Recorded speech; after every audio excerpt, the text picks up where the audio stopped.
I think neurodiversity, even though it is becoming more common, there's still a big lack of understanding around neurodiversity. I just listen to the student and then try to adapt are they saying so that I can move on and talk to them, to their language, to the language they understand, because this is how they have been wired to understand things. Your question is, in terms of what else is needed, I think an open mind and a growth mindset and critical thinking around this, because what works for the one child doesn't necessarily work for the other. How can we adapt and accommodate the environment to support the child needs, or what programs can we bring into the daily curriculum? I always take time to teach my students to reflect. I don't think of it as a waste of time. I think of it as a very powerful practice, personal practice for life practice. I think my key thing is to stop and listen and observe, and then also to build a good relationship with the parents, because it takes a team. Welcome to Edu Leaders Speak, the podcast where trailblazers in education share their insights and innovations. Today, my guest is Sonja Engelbrecht. Sonja is a highly experienced and highly qualified education and neurodiversity expert. She started as a teacher, she moved on to developing curriculum. Later, she became principal at a remedial school specializing in neurodevelopment and therapeutic intervention. And now, she's the head of the Oakley House Training Center, Teacher Training Support and Assessment Center in Cape Town. Sonja, thank you so much for accepting the invitation and being here with us today. Well, thank you for having me, Laura.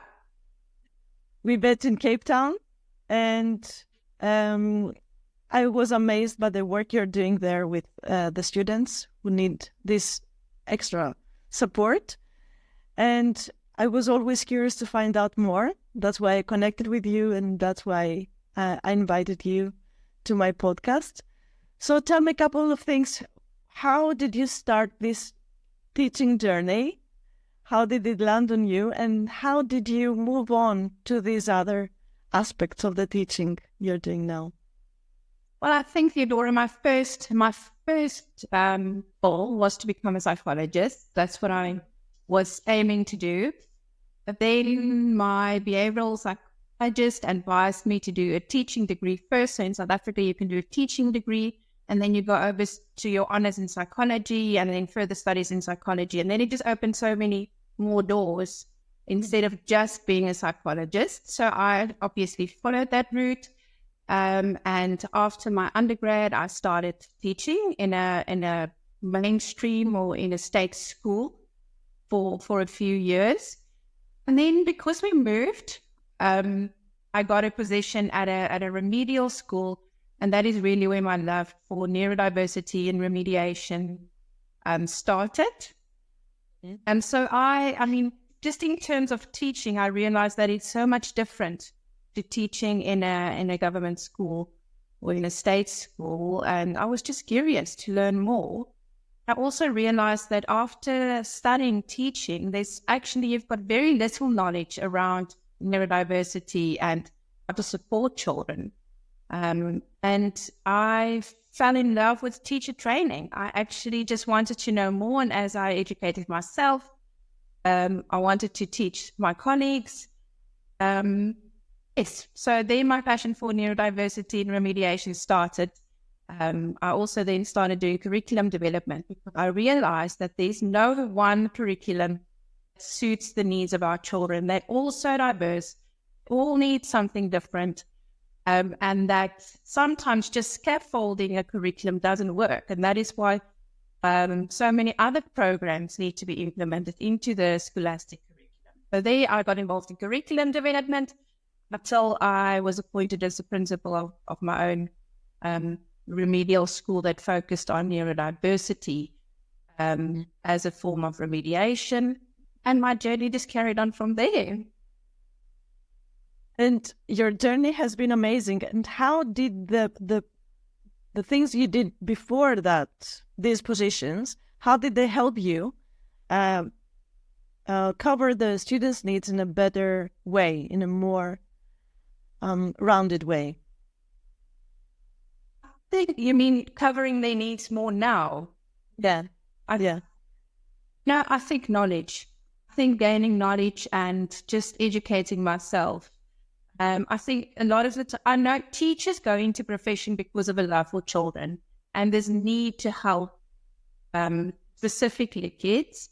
And so I think the intention of all teachers are good. But I realized very much, or in hindsight, I realized how very little I knew when I started teaching, and how many students almost fell through the cracks.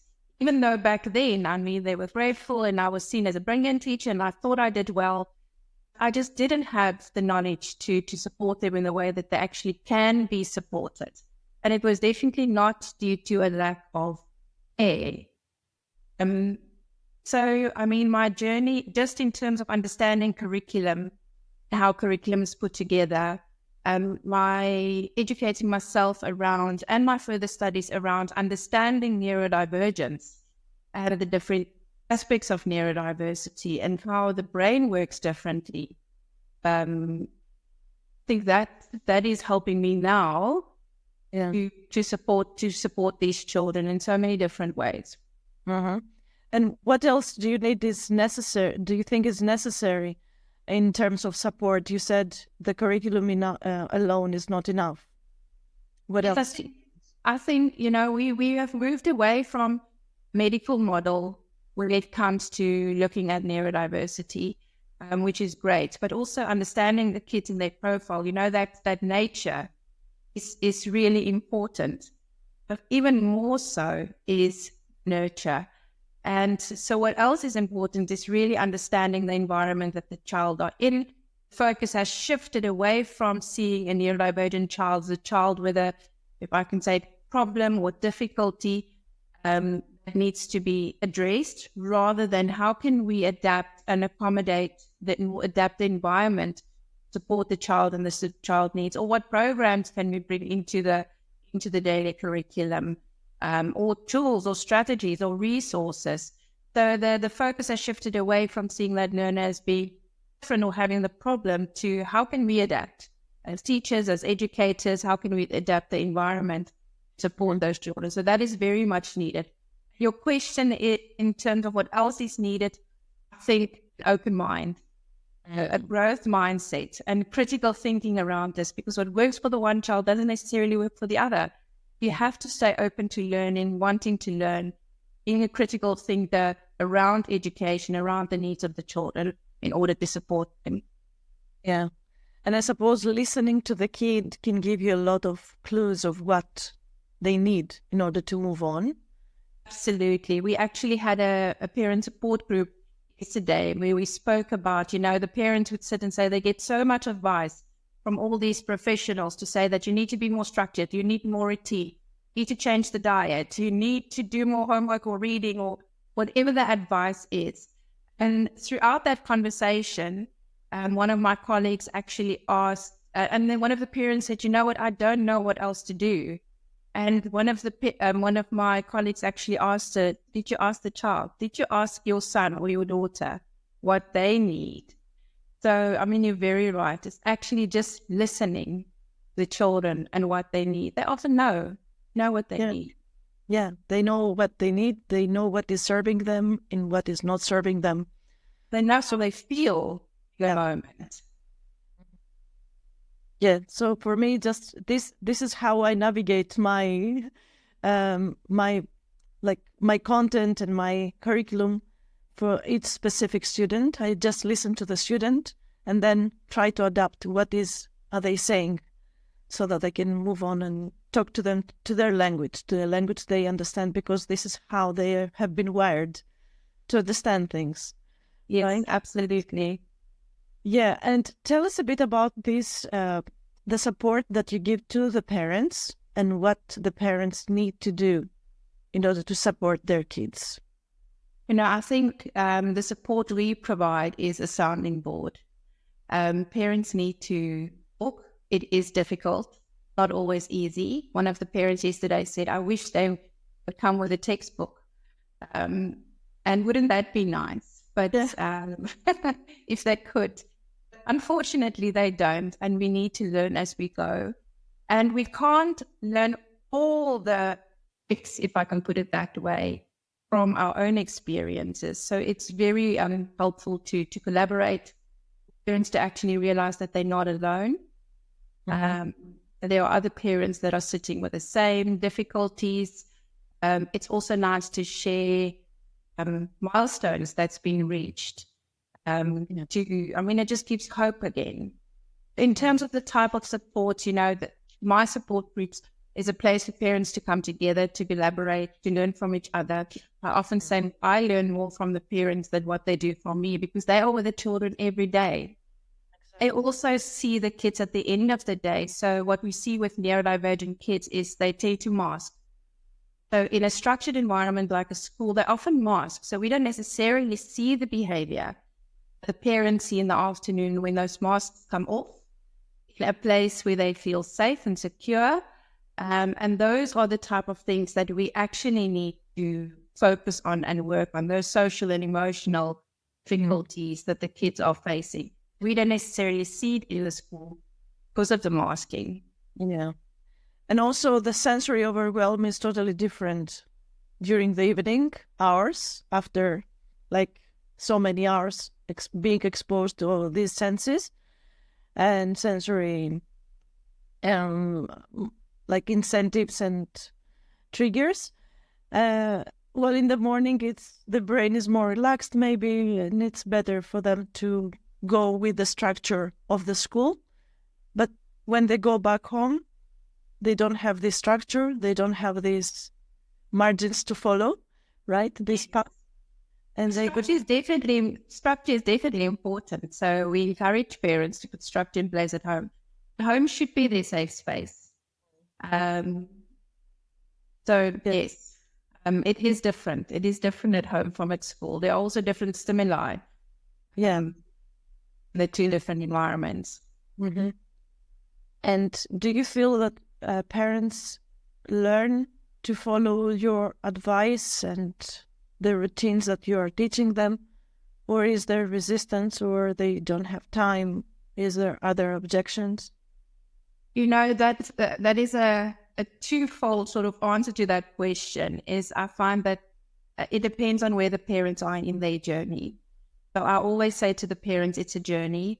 Obviously, when the kids are younger, it's more difficult to accept. Parents, when parents are pregnant and they have their little boy or girl, they have this vision of what their life is going to be like. One day my son is going to be a doctor, or my daughter's going to be an actor, or whatever their dreams are for the kids. But oftentimes when they get that first diagnosis of neurodivergence, or that first difficulty, or that first call from the teacher to say that you need to come in, often there's a lot of denial, because it can't be. So there's a lot of denial initially, and I find that parents, they are still a bit resistant towards support, because it's like they don't believe it yet. As they walk their journey, and as we as professionals walk their journey with them, holding their hand, and through those steps, I think they become more comfortable, more realistic around what the child's need is. And I often see that there's a definite shift in parents, where they shift from what they initial idea of what the child was going to be like, or how they were going to progress, or whatever, to who their kid is.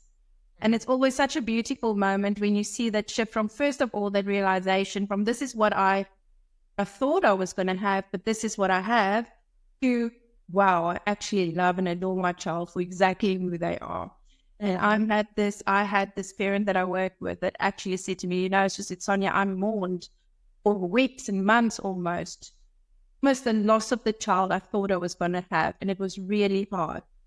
Until realizing that, it is what it is. And she said, Sonja, if you ask me today if I would have it any other way, I can honestly say to you, no. And those moments are so beautiful. So yes, the parents do follow our advice. It is definitely a journey. You have to walk with them. And I think the other difficulty is that they often get different advice from different professionals. And then whose advice do you follow? So in our setup, we usually advise the parents to find your tribe, find a team of experts that you trust and that you choose to walk your journey with and stick with them. Even if you don't always like what they're saying, stick with your tribe. Find a tribe that you trust and walk the journey with them. Yeah. So you're building a tribe in the school? Absolutely. I'm building tiny little tribes with the parents, a tribe for each child almost. That consists of obviously the parents. Often we get the grandparents in. I mean, it takes a village, and professionals and teachers, and sometimes you get the occupational therapist and the speech therapist, whichever support the child needs. We build a tribe around that child, and we will carry that child through their journey if that's what it takes to get them to the other side. Wow. And what is the other side? Other side? Well, that's a very interesting question. I don't know, and we don't always know. I think that is the difficult, but also the exciting part is that depending on the child's profile, often you get a very weak child with so many needs. And then if you, at the end of the final school year, if you stand at the valedictory and they got 6 to 11 distinctions and they can stand up in front of a school and they can do a speech and have a group of friends, where parents would come in grade 1 and in tears and say, just want my child to have a friend. Yeah. See them high-fiving their friends, and I think that is the goal, that is the end. It looks different for each of those kids. Or sometimes they don't stand there at the valedictory. We have walked a journey where we found them an occupation or a trade or a skill that they can pursue. But then their journey looks different. But yes, it's not a standard goal for all of the kids. They all walk their own journey, as long as they reach their potential. And I think that is what we're trying to do. Trying to really look at the child's nature. We try to nurture them as much as we can through education and social programs and interventions and, support and therapies and family gatherings and school gatherings and whatever it takes so that they can thrive optimally into who they really are. And have you heard from any of these students who have now grown up, like they're now 25 or, I don't know, 30, how old your earliest students are? Have they come back to you and given you, shared with you the journey, what they are going through now and how they're dealing with it? Absolutely. I mean, those are the golden moments at the end of this journey. I was speaking to one of the teachers the other day, and I mean, we were talking about teacher burnout, which is it's real, and we were discussing that the input that you put in today. Difficult part of our profession is that the input that you put in today, you don't necessarily see any feedback immediately. It's no instant feedback. It is in 5 years, 7 years, 10 years time where that child comes back and they come and visit, and you can see, wow, they've got a good job, a proper occupation. I mentioned earlier that when I started teaching, I mean, I didn't have necessarily the knowledge that I have now in terms of neurodiversity. I think about 2 years ago, I received a letter from in my first year 3 class that I taught many years ago, when I was very young and very fresh. And she's now living in Ireland. She wrote me a letter just basically thank me and say, if it wasn't for me, she's dyslexic.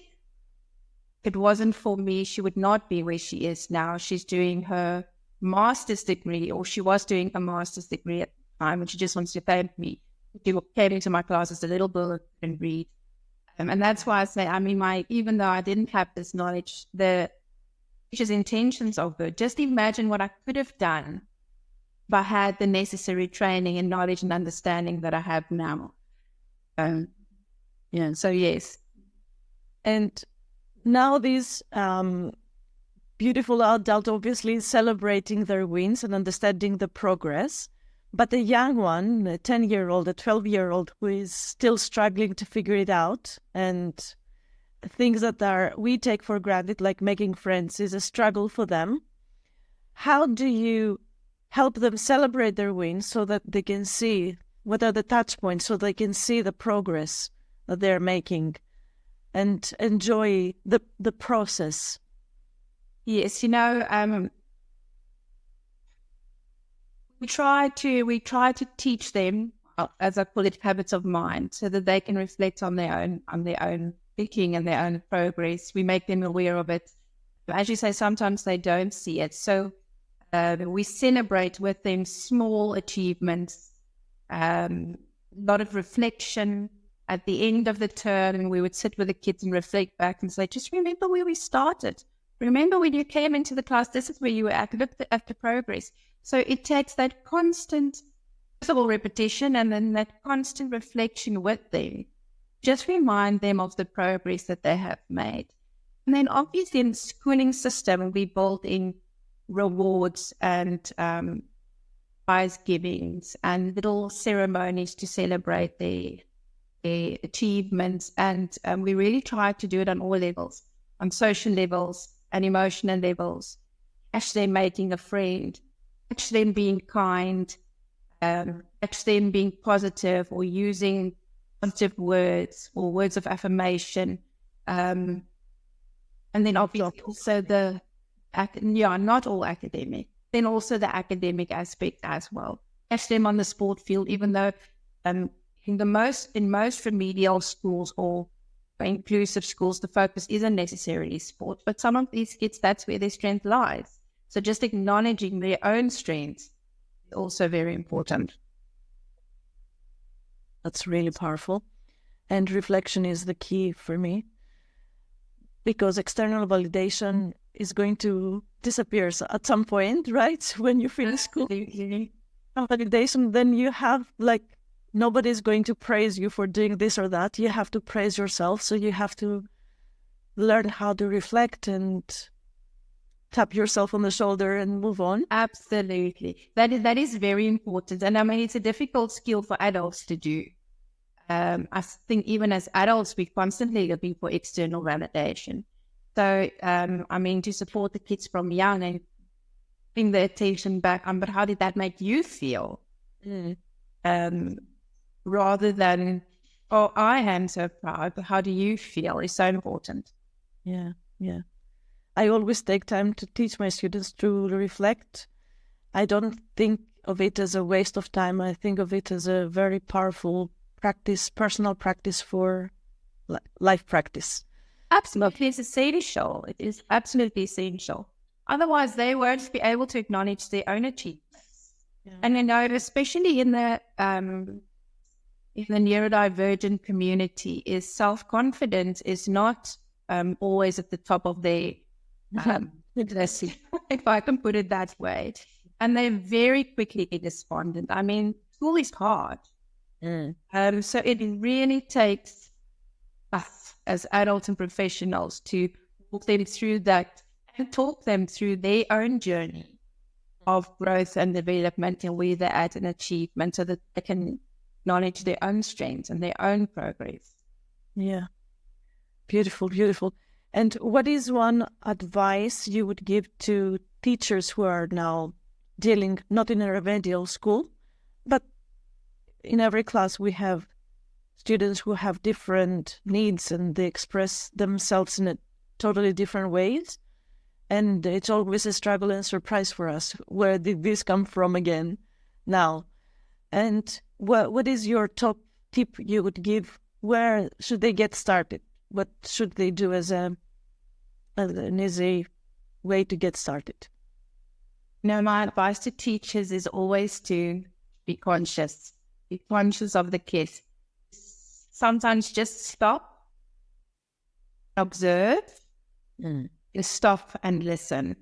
I think so much is missed in the haste of a teacher. You have to get through the curriculum, you have to get through the lesson, you have to get to the next lesson. And I often see teachers rush through the day. There's so much to do. There's always so much to do. So my first advice would be for teachers to actually take some time to just stop and observe and stop and listen. And then from what they see to educate themselves. I mean, there are courses available out there. Majority, I almost want to say 80% of the children in the class these days has some sort of a neurodivergence and need. And the support the teacher can give can make or break that. So to educate themselves. What else? I mean, there's so much. I think my key thing is to stop and listen and observe. Yeah. And then also to build a good relationship with the parents, because it takes a team. I often sit and mediate between teachers blaming the parents for not supporting them enough and parents blaming the teachers. And, I always say to them, this is not going to support the child at all. This is not benefiting. We have one goal. We have one goal in mind, and that is to obviously support the child as best as we can. Work together. Yeah. Otherwise, the teacher wouldn't be there. No. Yeah. Yeah.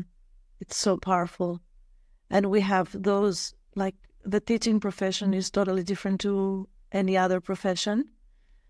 We're not there for us. We're there for these kids.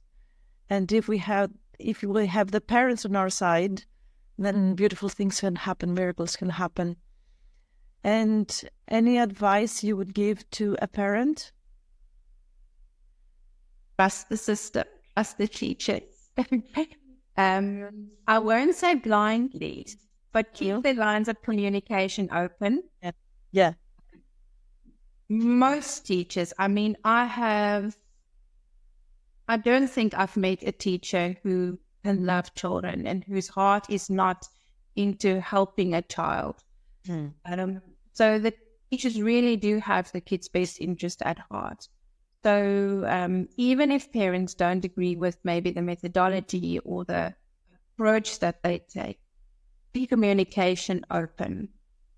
The other advice to parents, especially through this journey of having to deal with neurodivergence or difficulties, is hold the teacher up in front of the child so that the child can trust them. Even if you don't necessarily feel it's the best teacher, don't let your child know, because your child has to trust them. Absolutely. This is the key. Yes, well, no, absolutely. And I mean, if you look in the world of neurodiversity, but not even all children, I mean, there's this underlying anxiety in kids today. And they're very easily triggered. So any any idea from the parent to say that they don't trust the teacher is going to make the child lose trust in the teacher, and they have lost the child in the class. Yeah. And there's no point of collaboration, right? There's no point. It's pointless. Absolutely. To build the teacher up in front of the child, they work together with the teacher. I think it's the same advice I would give to both of them. Work together. Collaboration is key. Yeah. And also ask for advice. Yeah. And what you said, open channels of communication, whatever it is that you're thinking, don't say it to your child, say it to the teacher. Yes, absolutely. Yeah, exactly. All right. So what are your plans for the future? What do you envision, or what you're planning, what you're working on currently? Can somebody reach out and work with you, learn from you? Yes, absolutely. My plans for the future is to continue to educate teachers, to write and implement programs in as many schools as I can, in South Africa specifically, but I think globally actually, that there is a big need for teacher training. There's a big need for teachers to really understand diversity of the students. There's a definite drive towards inclusivity where the teachers should be able to accommodate most of the children. In terms of my plans for the future, it would be to continue to educate and inspire teachers. I always say that if you want to support the child and know their difficulty or their barrier. and then you would be able to support the child. And in terms of being able to reach me, I mean, people can email me. I don't know if I can give my email address here or if you would put it on the screen. Be in the description. Yes, but I can be emailed, I can be called, even if it's just for a chat or advice. I also often find that there's a big need just to reach out. I think neurodiversity, even though it is becoming more common, there's still a big lack of understanding around neurodiversity. It doesn't necessarily have to be a barrier. It can also be a blessing. If you approach it differently or correctly, if you change the narrative to seeing the positives in it, rather than just focusing on it as being a barrier. Beautiful. And I know there is a huge suite of trainings that you're offering. Can you give us an idea of what, if somebody reaches out, what are they going to learn? How are they going to progress in their development, professional development?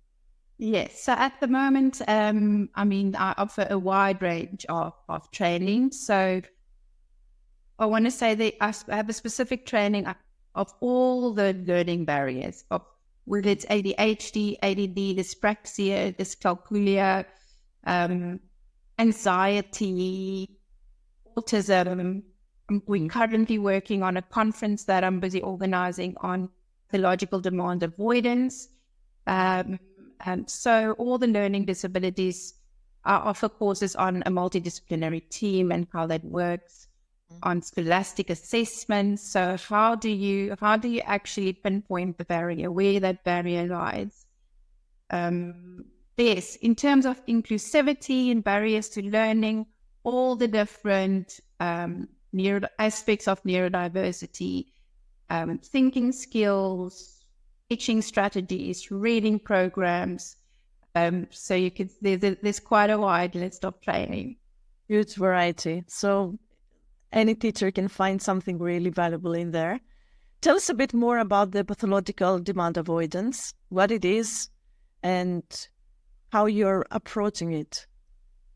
Well, pathological demand avoidance is very new to us. So in terms of the conference that I'm organizing, it came from a need in our South African schools where there's still a big lack of understanding around pathological demand avoidance. So from what I understand is it falls under the autism spectrum umbrella, and it is almost linked to severe anxiety around demands.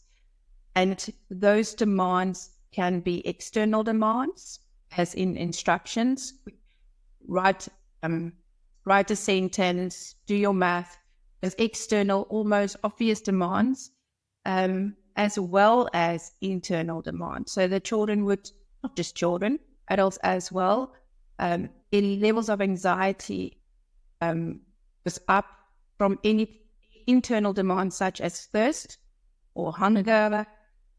If there is a sensory demand, so if they walk into the room and there's a noise, that is perceived as a sensory demand. So all those demands pushes up the anxiety. And then what we see is that they go into fight, flight, freeze, or fawn. Usually these children are quite oppositional because of their central nervous system being in high alert. So they're very reactive, often refuses to do any work. It is quite a difficult profile to support. And yes, so we are invited speakers from around the world just to educate us more around that, so that we can find ways to support.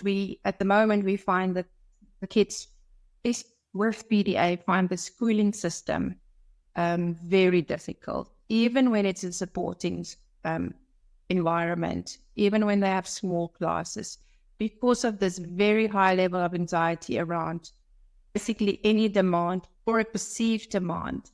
And I was working with this one child where I actually realized that's how tricky it is that the child was doing something well, and I gave them a compliment, and I was like, well done, that's really great. And the child said to me, stop doing that.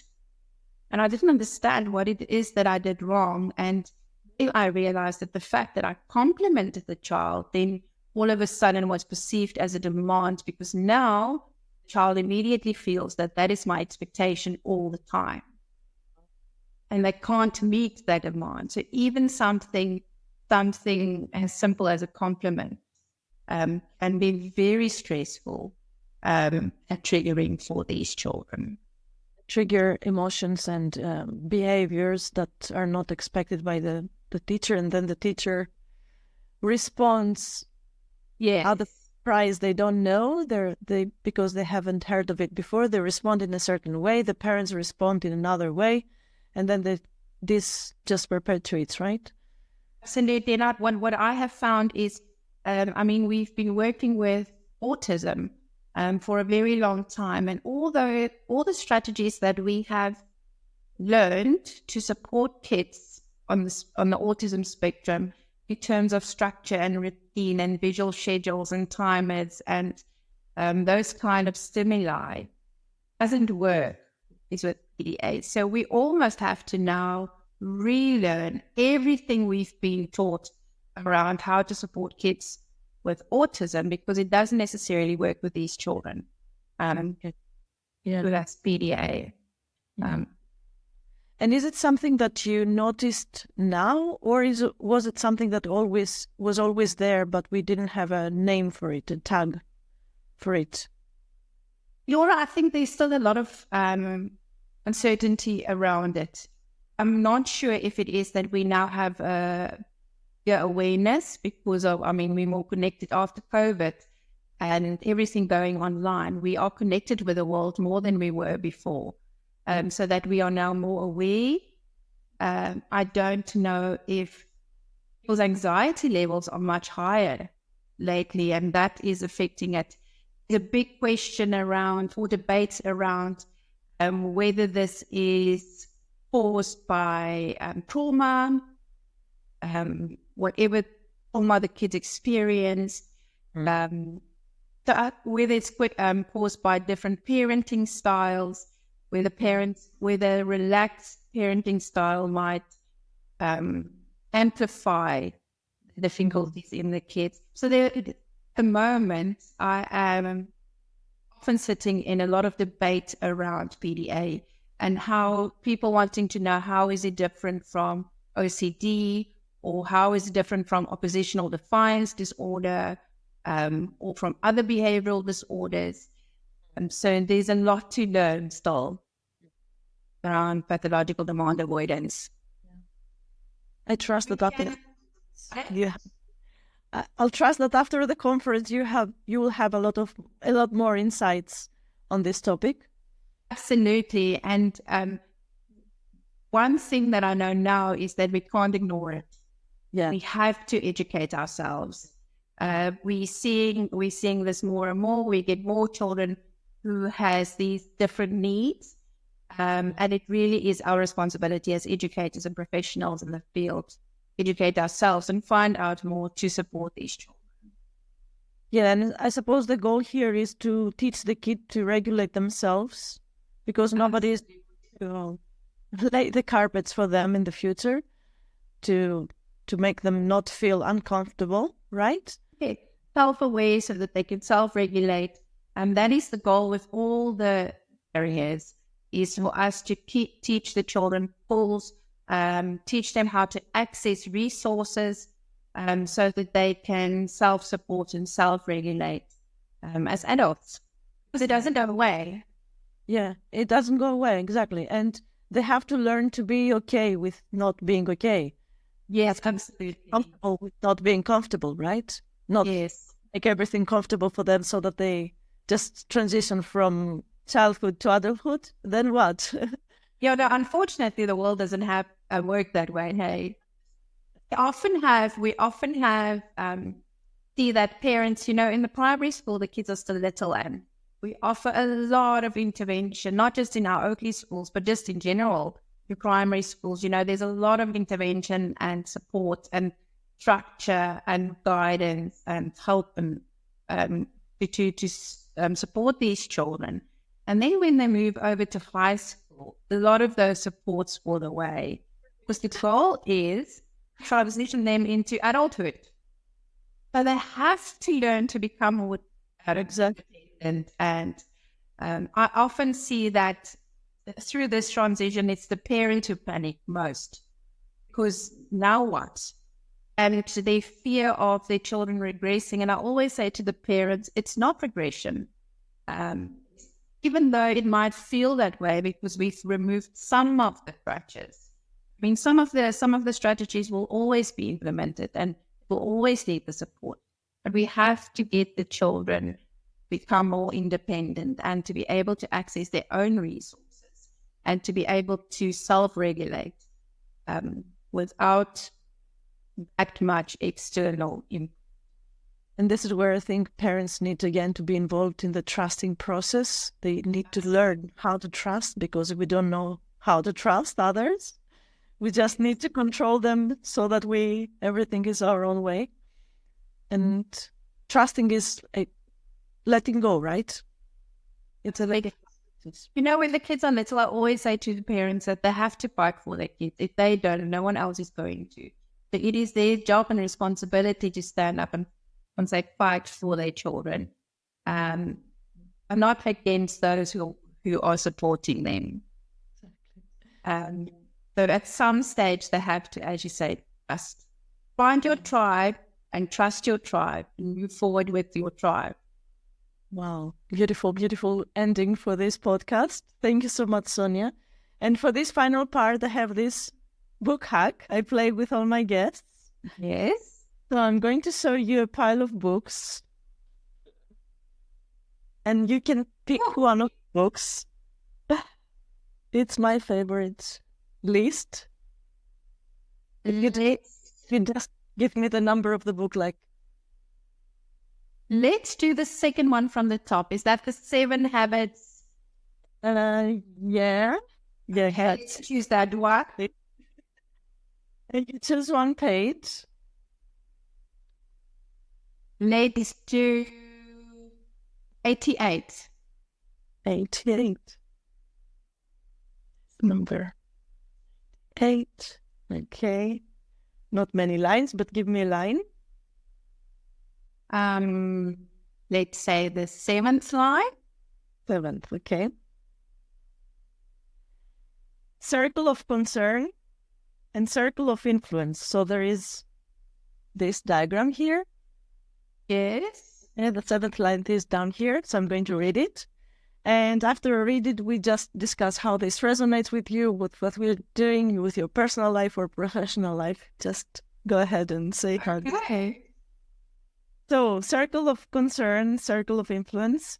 Another excellent way to become more self-aware regarding our own degree of proactivity is to look at where we focus our time and energy. So that relates to having a positive and a growth mindset, which is what we spoke about earlier, and how important it is to have a growth mindset. Not focus on the things that we cannot do. I mean, there are many things we can't do. I was speaking to a colleague yesterday, and we were talking about some difficulties that we are facing in education. And we said that in South Africa, we're sitting with poverty, and we're sitting with lack of work and lack of transport and those kind of things. And I said to her, you know what? I can't fix the poverty in South Africa or the fact that there's no lack of resources. I can educate a small amount of teachers and professionals, and they can go out and hopefully it will have a ripple effect to other schools. So that I see as focusing on the circle of possibilities or whatever it's called, rather than circle of concerns.